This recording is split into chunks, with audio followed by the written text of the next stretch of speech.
P K Firoz പുറത്തു കൊണ്ടുവരാൻ വരുന്ന രേഖകളിൽ യാതൊരു ഭയവുമില്ല. വലിയ ആത്മവിശ്വാസം പി കെ ഫിറോസ് അല്ല ആത്മവിശ്വാസം മൂപ്പര് നന്നായി പ്രകടിപ്പിച്ചോട്ടെ. മൂപ്പരെ പോലെയാണ് എല്ലാവരും എന്ന് വിചാരിക്കും.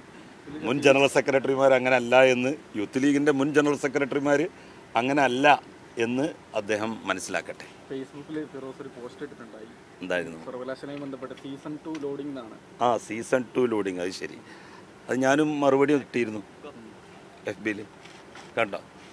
ദൃശ്യം 2 എന്ന് പറഞ്ഞു കണ്ട് ഇട്ടിരുന്നോ? അല്ല കണ്ടിരുന്നില്ലേ അത്? അത് കണ്ടില്ലേ നിങ്ങൾ? പിന്നെ ഇതൊക്കെ കണ്ടില്ലേ? അറബിയുടെ വേഷത്തിലൊക്കെ ഇങ്ങനെ നിൽക്കണ്. അതെ തീർച്ചയായും.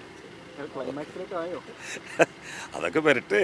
എന്താ പക്ഷേ കഴിഞ്ഞു. ഇന്ന് ഞാൻ 5 മണിക്ക് ആ കാര്യങ്ങൾ പറയുന്നുണ്ട്. വലിയ മുതലാളിയാണ്.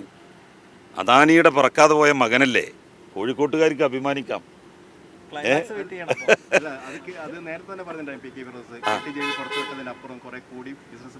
ഉണ്ട് എന്നല്ലേ. ഇത്ര വലിയ ബിസിനസ്സുകാരനാകാനേ IIM-ലൊക്കെ ശരിക്കും ലെക്ചറായിട്ട് പോകണം മൂപ്പര്. കാരണം എന്താ വെച്ചാൽ ഒരു പൈസ ഇല്ലാതെ ഇവിടെ യൂത്ത് ലീഗിൻ്റെ സംസ്ഥാന ജനറൽ സെക്രട്ടറി എന്നുള്ള നിലയിൽ പ്രവർത്തിക്കുക, എന്നിട്ട് ഗൾഫ് നാടുകളിൽ വലിയ ബിസിനസ് സാമ്രാജ്യങ്ങൾ പടുത്തുയർത്തുക. അദാനിനൊക്കെ പിന്നിലാക്കും മൂപ്പരെന്ന് എനിക്ക് തോന്നുന്നത്. അദാനിയുടെ പറക്കാതെ പോയ മകൻ കോഴിക്കോട്ടാണെന്ന് പറയുന്നതിൽ കോഴിക്കോട്ടെ പത്രക്കാർക്ക് അഭിമാനിക്കാം. ഇത്രയും ഭയങ്കര എന്താ പറയുക, അത്രയും ഗംഭീരനായിട്ടുള്ള ഒരു ഓണ്ടർപ്രണർ.